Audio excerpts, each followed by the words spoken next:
안녕하세요. 저보다 1살 어린 남자친구에게 청혼을 받아 얼마 전부터 결혼 준비를 시작한 올해 20대 후반의 여자입니다. 둘 사이에서 결혼 이야기가 오고 간 지 얼마 되지 않은 만큼 이렇다 할 준비를 해놓은 건 없는 편이에요. 심지어 아직 남자친구 집에는 인사도 안 드린 상황입니다. 앞으로도 인사를 드리러 갈 일이 없을까 싶은데 여기에는 조금 복잡한 사정이 있어요. 일단 남자친구는 저희 부모님께 진작에 인사를 시켰었고요. 저희 부모님께서는 그래도 남자가 나이가 어려서 괜찮겠냐고 걱정을 하셨는데 생각해보니 요즘은 만나이를 쓰잖아요? 만나이를 쓰면 동갑이라고 봐도 무방할 만큼 제 생일과 남자친구 생일이 크게 차이가 나지 않습니다. 만나이를 안 쓴다고 해도 뭐 1살 차이면 솔직히 엄청 어린 것도 아니기도 하고요.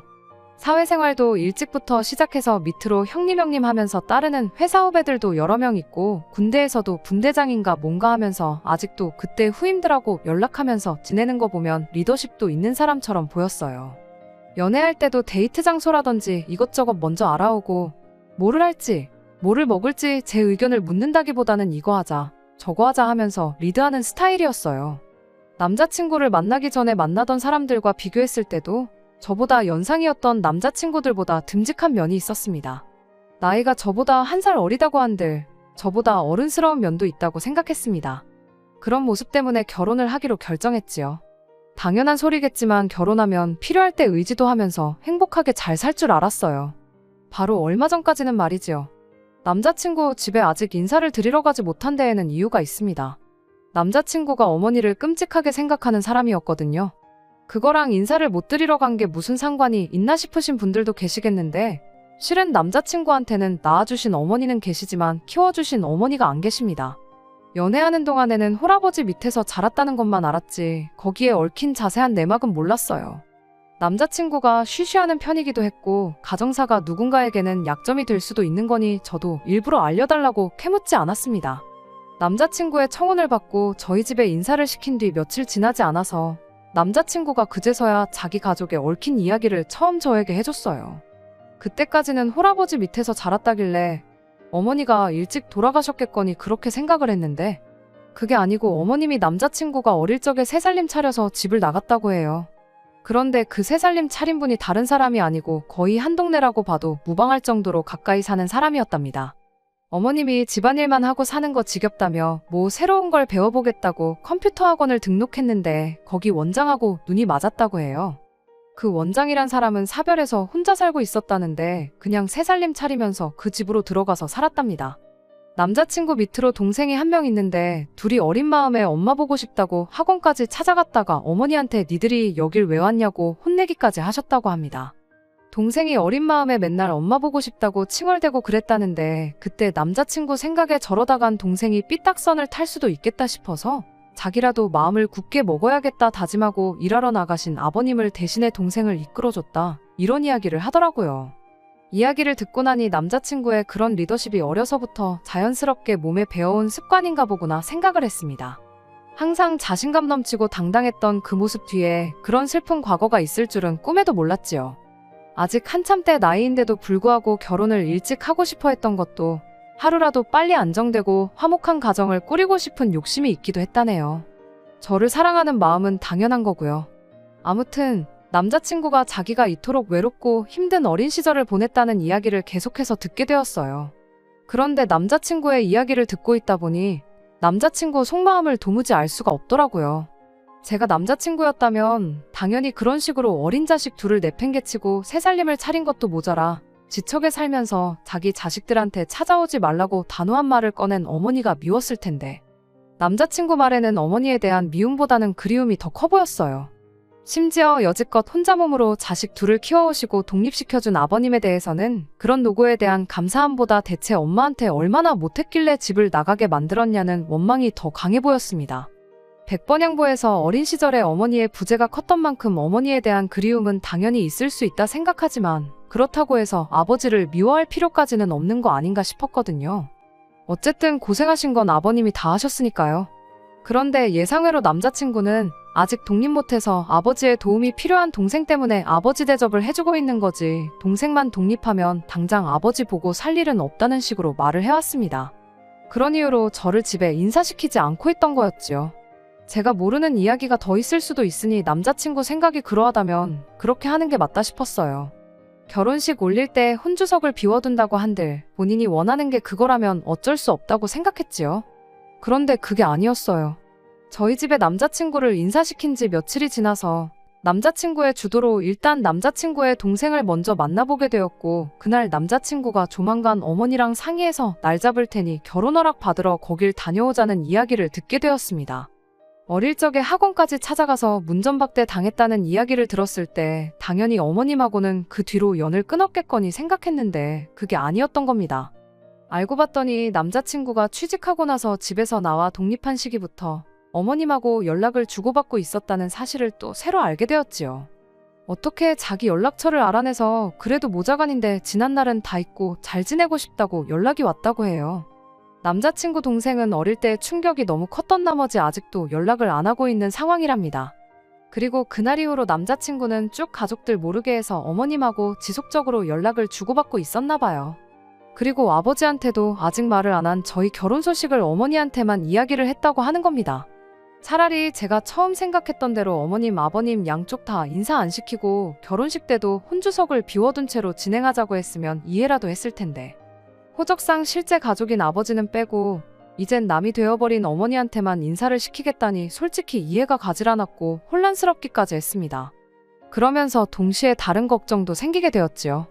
저를 아버님께 인사시킬 생각이 없다는 건 곧 결혼을 한다는 이야기부터 전하지 않을 생각인 것 같은데, 자이던 타이던 아버님이 아들 결혼식에 참석을 못하실 수도 있다는 건 예상했지만 어머님만 참석을 하시게 되는 건 예상 못했거든요. 만약 그렇게 된다면 신랑 측 혼주석에는 어머님이 혼자 계시는 건지, 아니면 새살림 차린 그쪽 집 아저씨가 같이 혼주석에 앉게 되는 건가 싶었어요. 아니나 다를까 남자친구한테 어머님은 하객으로 오시는 거냐 혼주로 오시는 거냐 물었더니 나를 낳아준 어머니인데 혼주석에 자리하시는 게 당연한 거 아니냐고 살짝 화가 난 말투로 말을 하더라고요. 문제는 저는 그렇게 하고 싶은 생각이 눈꼽만치도 없다는 거였어요.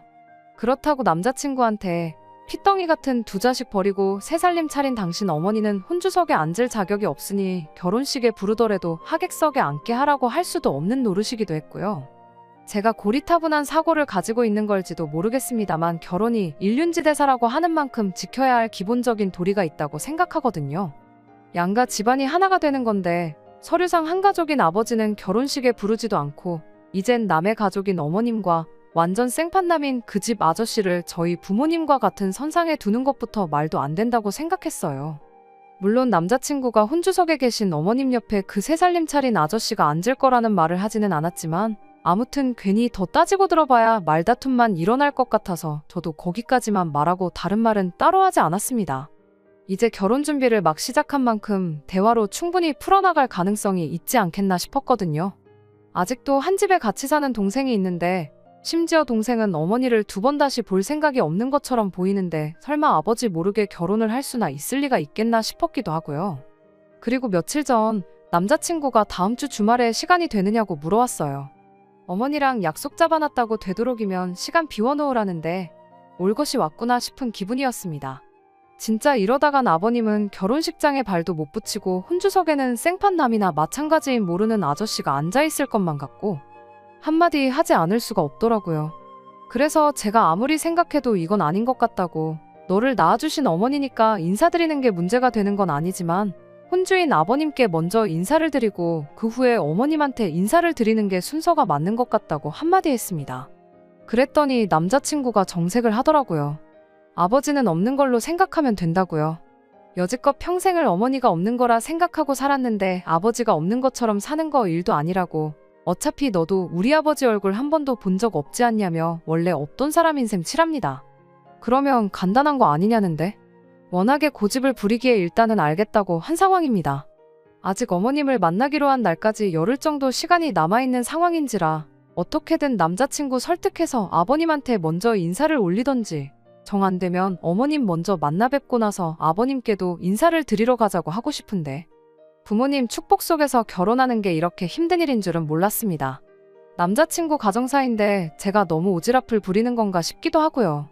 그래도 아무리 생각하고 또 생각을 해봐도 남자친구가 취직한 이래로 독립해서 나와 살고 있긴 한다지만 남자친구가 자라온 과정에 대해서 제가 속속들이 전부 알고 있는 것도 아니지만 이건 아닌 것 같아요. 어떻게 남자친구 마음을 돌릴 방법은 없을까요? 안녕하세요. 얼마 전에 남자친구가 한가족인 아버지는 결혼식에 부르지 않고 어릴 적에 자식들 두고 집 나가 새 살림 차린 어머니를 혼주석에 앉히고 싶어하는 남자친구 때문에 고민이라고 사연을 보냈던 쓰니입니다. 결국엔 남자친구 고집을 꺾을 수가 없어서 예정된 대로 어머님을 찾아뵙고 왔어요. 그리고 이렇게 글을 다시 적게 되었습니다. 만나기로 한 장소는 어머님이 살고 계시는 곳 근처였어요. 새 살림 차렸을 때는 한 동네에 가까이 살았다더니 기차로 1시간 반을 가야 할 만큼 먼 곳에서 살고 계셨습니다. 약속 장소에 도착했더니 남자친구 어머님만 혼자 계셨어요. 새 살림 차리신 분 호칭을 뭐라고 해야 하나, 아저씨라고 해야 하나 고민이었는데 그것만큼은 참 다행이었습니다. 아무튼 저는 당연히 호적상으로도 가족이고 여태까지 남자친구와 남자친구 동생을 책임지신 아버님이 혼주석에 앉는 게 당연하다는 입장이다 보니 그래서 그랬나 어머님 인상이 그렇게 좋아 보이진 않았어요. 일단 제가 생각했던 것보다 훨씬 더 나이가 젊으셨어요. 아버님과는 속도 위반으로 결혼하게 되었고 그때 나이가 21살밖에 안 되었다 보니 아직도 50대 초반이십니다. 꾸미고 다니시는 것도 엄청 화려하고 멋쟁이시죠. 그게 문제가 되는 건 아니지만 어머님과의 대화는 정말이지 제가 상상했던 것 그 이상으로 충격적이었습니다. 남자친구도 몰랐던 사실이 하나 있는데 그때 당시 새 살림 차렸던 아저씨하고는 진작에 헤어지셨답니다. 그 뒤로 쭉 혼자 지내신 건 아니고 이 사람 저 사람 만나면서 같이 살기도 하고 연애도 하고 그러면서 인생을 즐기면서 사셨다고 하네요. 그걸 하고 싶은 걸 다 하고 살았다고 인생을 즐겼다고 표현하는 것도 충격적이었어요. 제가 너무 고지식한 걸 수도 있겠지만 여기가 미국인가 싶을 정도로 자유분방하신 분이셨습니다. 그래도 한편으로는 다행이다 싶었어요. 혼주석에 누군지도 모르는 아저씨가 옆에 앉아있는 것보다야 어머님 혼자 계시는 게 나을 수도 있고 이 경우라면 남자친구를 설득해서 어머님, 아버님 두 분 다 혼주석에 계시도록 이야기를 할 수도 있겠다 싶었습니다. 어머님은 저를 언제 봤다고 벌써부터 며느리라고 불러대기 시작했지요. 가까이만 살면 며느리랑 매일같이 놀러 다니고 싶다 뭐 그런 이야기를 하시더라고요. 당신이 배불러서 낳은 자식들은 남자친구랑 남자친구 동생이 전부이긴 한데 딸이라고 하나 있는 건 엄마 보기 싫다고 연락조차 안 받는다고 하면서 딸 가진 엄마들하고 어울리다 보면 딸들이 엄마 챙겨주고 그러는데 그게 그렇게 부러웠을 수가 없다고 하시더라고요. 다른 건 몰라도 부침성 하나만큼은 좋아 보이셨는데 역시나 그마저도 저한테는 좋게 보이지 않았어요.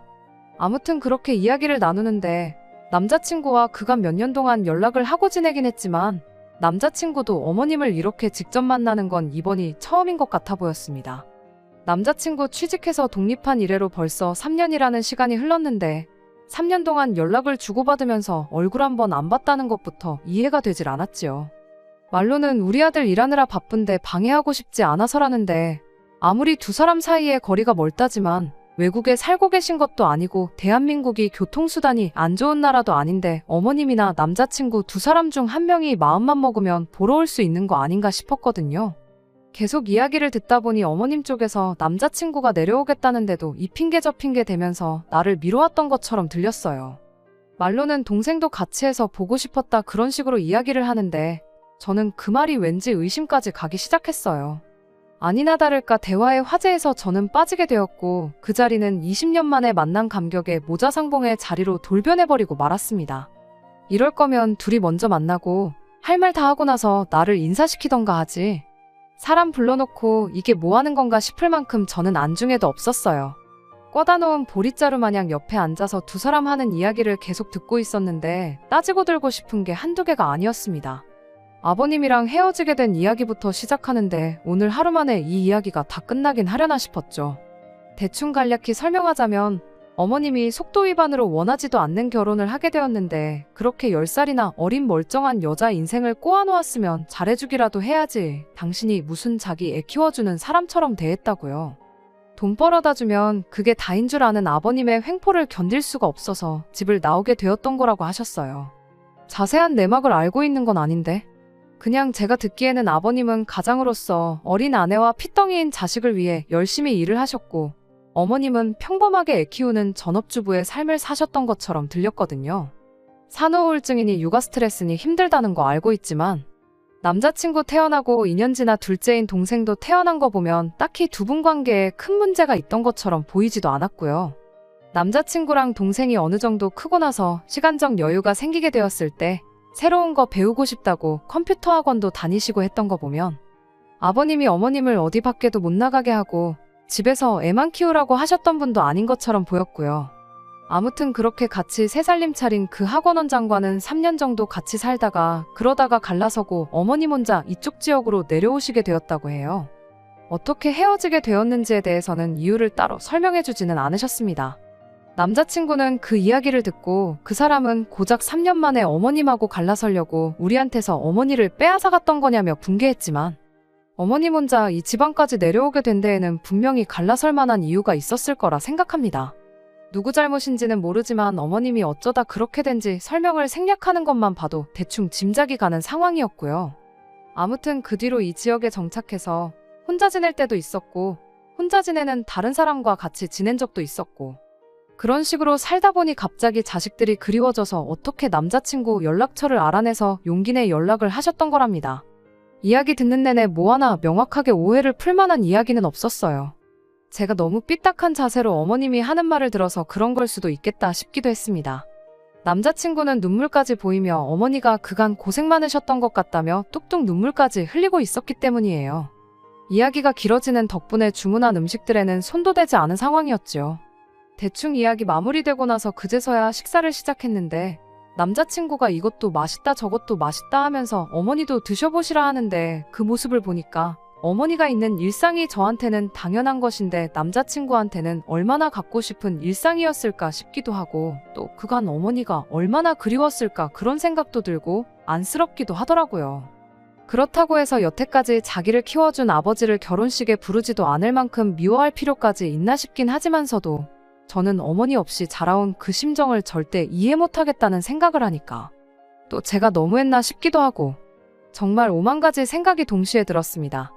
혼주석에 관련한 이야기 또한 솔직히 남자친구가 직접적으로 언급한 적도 없던 부분이었고 어머님 또한 대화 시작할 때 새살림 차렸다던 그분과는 진작에 갈라섰다는 말까지 하셨다 보니 제가 생각했던 최악의 경우는 볼 일이 없겠구나 싶었고 그냥 이 상황을 인정하고 받아들여주는 게 좋겠다 싶었어요. 다른 사람도 아니고 아버님 몰래 결혼식을 올린다는 이야기는 여전히 받아들이기 힘들었지만 그거야 뭐 제가 처음에 생각했던 것처럼 대화로 천천히 해결해보면 되겠다 싶었죠. 여전히 결혼식까지는 시간이 넉넉한 상황이었으니까요.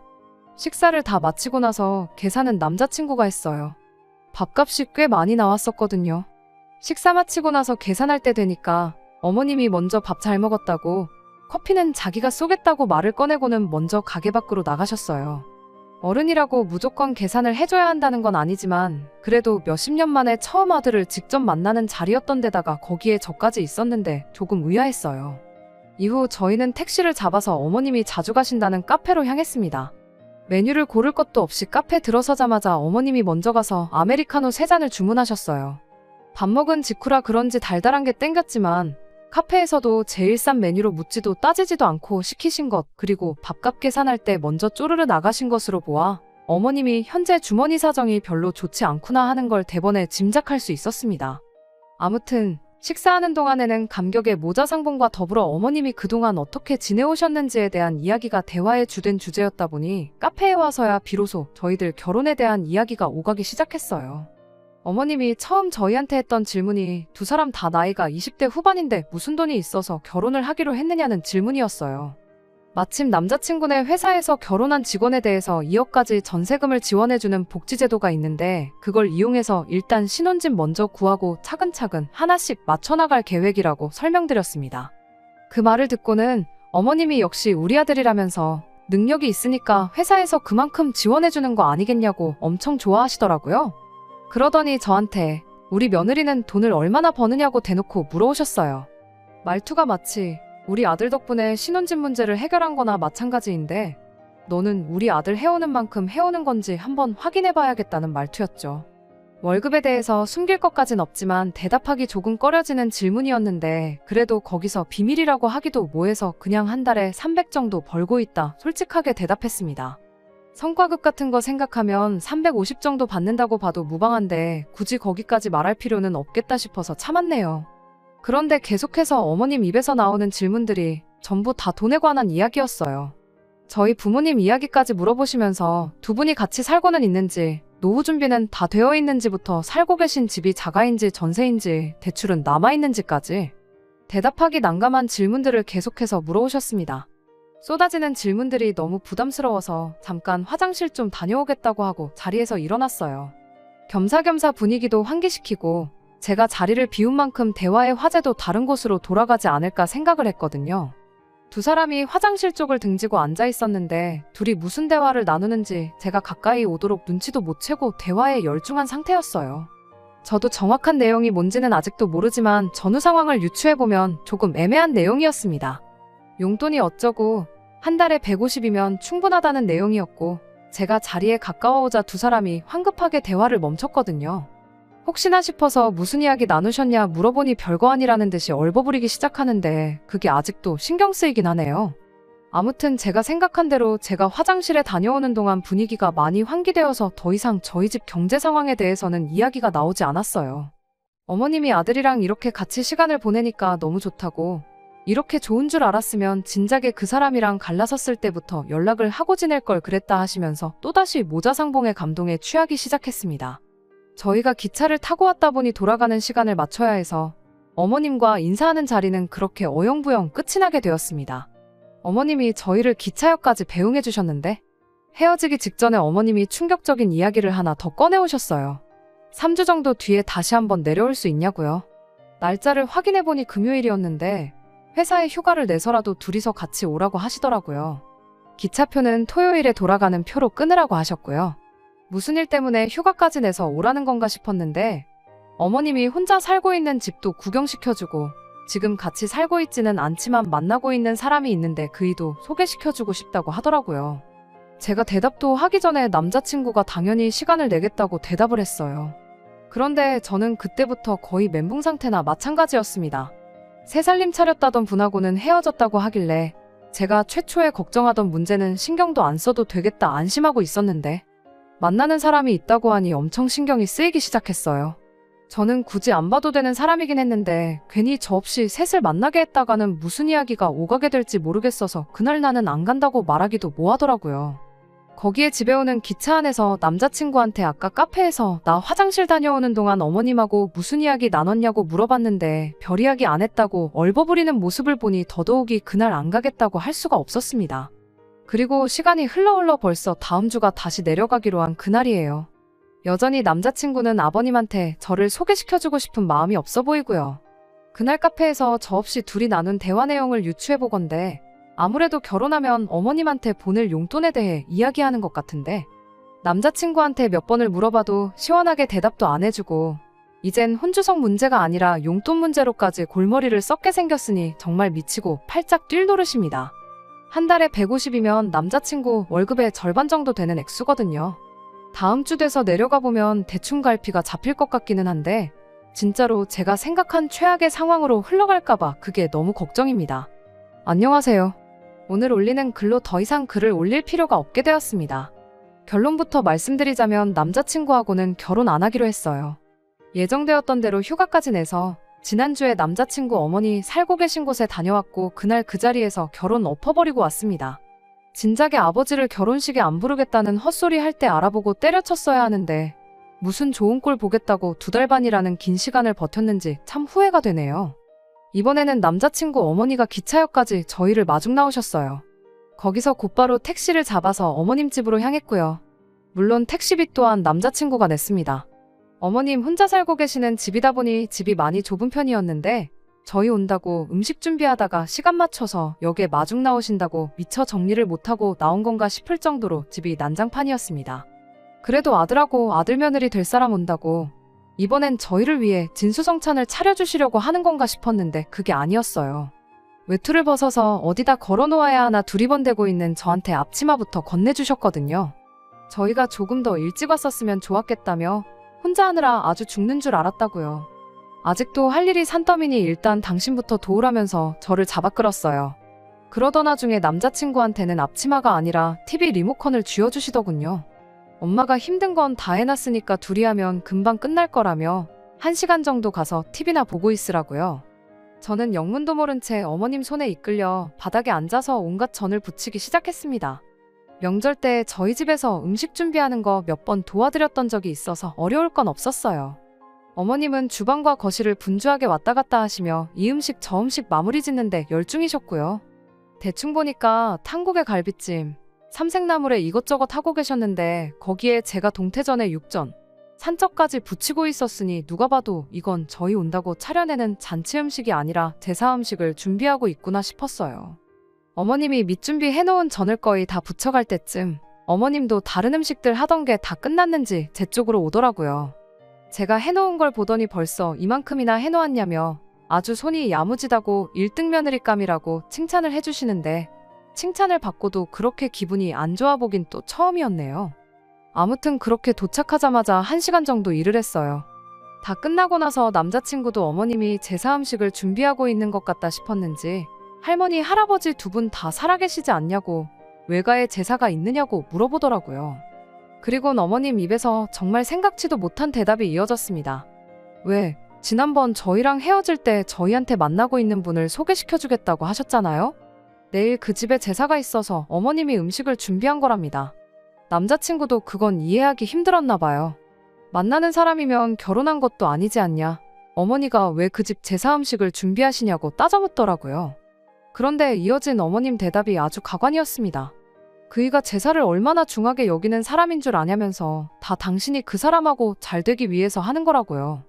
그 집 구석 옆편네가 워낙에 제사 준비하는 걸 싫어해서 그이가 아주 갈라선에 만에 벼르고 있는 상황인데 자기가 내일 그 집에 이 많은 제사 음식을 가지고 찾아간다고 생각해보라는 겁니다. 그 대답에 남자친구도 어이가 없다는 표정이었습니다. 지금 그러니까 만나고 있다는 분이 혼자 지내는 분이 아니고 아직 가정이 있는 사람이었냐고 묻더라고요. 어머님은 표정 하나 안 바뀌고 지금은 당신을 만나고 있고 그 양반이 당장이라도 이혼하고 싶네 만에 하고 있으니 혼자 지내는 거나 마찬가지 아니겠냐고 대답을 하셨어요. 이어서 한다는 말이 그 양반이 제사에 목숨 걸고 성질이 더러워서 그렇지 돈 하나만큼은 많은 양반이라고요. 당신이 하루빨리 그 사람하고 잘 돼야 저희한테도 이득이라는 겁니다. 당장 저희들 결혼할 때 뭐 대단한 거 해줄 수는 없겠지만 그래도 당신이 그 사람하고 잘 돼야 너네한테 손 안 벌리고 살 수 있다고요. 그리고 그때 남자친구가 지난번 카페에서 제가 잠깐 자리 비운 사이 어머님과 나눈 이야기가 무슨 이야기였는지도 알게 되었습니다. 제가 들은 대로 제가 예상한 대로 결혼하고 나서 받을 용돈에 대해서 이야기를 나누고 있던 거였지요. 몰랐던 사실도 하나 알게 되었네요. 남자친구가 취직한 이래로 어머님한테 매달 50만 원씩을 보내고 있던 사실까지요. 그날 150만 원 어쩌고저쩌고 이야기가 나왔던 것도 어머님이 남자친구한테 50만 원 가지고는 생활이 힘들다며 결혼하면 매달 보내주던 생활비를 올려달라는 취지로 말을 꺼냈던 거였나 봐요. 그나마 당시에 그 순간에 다행이다 싶었던 건 남자친구가 그렇게는 안 된다고 매달 50만 원이 보내드릴 수 있는 최대다 하고 거절을 했던 상황이었던 거죠. 어머님 딴에도 자존심 상해서 이렇게까지 하고 싶지는 않았는데 하루빨리 그 사람 그 집 옆편네랑 갈라서게 하려면 이 방법밖에 없다고 그래야만 당신이 저희들 결혼하고 저희한테 손 벌릴 일이 없는 거 아니겠냐며 너무 나쁘게만 생각하지 말아달랍니다. 고작 1시간 도와드린 게 전부지만 그 이야기 들으니 음식이 귀하고 나발이고 부쳐놓은 전을 엎어버리고 싶은 마음밖에 없었습니다. 그리고 이거 재수없었다간 어머님 남자친구분이 혼주석에 앉게 될 수도 있겠다 싶기도 했고요. 남자친구가 언성을 높이면서 왜 그러시냐고 그렇게 자존심 버려가면서 내 도움 안 받게 되면 자기 마음은 편하겠냐며 제사 음식이고 나발이고 가져가지 말라고 하더라고요. 거기까지만 보면 잘 마무리되는 상황인가 싶었는데 남자친구가 난데없이 돈 때문에 그러시는 거면 자기가 그냥 매달 150씩 보내드리겠다. 괜히 우리 때문에 자존심 버려가면서 살지 마시라 한마디를 하는 겁니다. 그랬더니 어머님이 남자친구를 부둥켜 안으며 그래도 엄마 생각해주는 건 아들밖에 없다며 눈물을 콸콸 쏟아내는데 그 상황을 보고 제가 아무 말 하지 않을 수가 없었어요. 매달 150을 누구 돈으로 어떻게 드리겠다는 거냐고 남자친구한테도 너 나랑 상의 한마디 없이 그걸 마음대로 결정지으면 어떡하냐고 따졌습니다. 그랬더니 남자친구가 저한테 성질을 내더라고요. 너는 네 시어머니가 자식을 위해 자존심까지 버리겠다는데 고마워는 못할 망정 그게 할 소리냐면서 분위기 파악이 안 되냐대요? 그리고 저는 이때 벌써 결혼을 포기했던 것 같아요. 이런 사람하고 결혼해봐야 제 속만 골아터지지 좋은 꼴 보고 살지는 못하겠구나 싶었거든요. 저는 남자친구에게 시어머니는 누가 내 시어머니냐고 곧바로 따졌습니다. 여태껏 혼자 힘으로 자식 키워주고 독립까지 시킨 아버지 제쳐놓고 멀쩡히 가정 있는 사람 꼬셔서 첩질하는 사람을 두고 내 시어머니라고 하고 싶은 거냐고. 정신 좀 차리라고요. 그리곤 어머님한테도 한마디 했어요. 상황 보아하니 어머님이 아들이 보고 싶었던 게 아니라 아들 독립했다는 소식에 한 달에 50만 원이라도 뜯어내고 싶어서 연락하셨던 거 아니냐고요.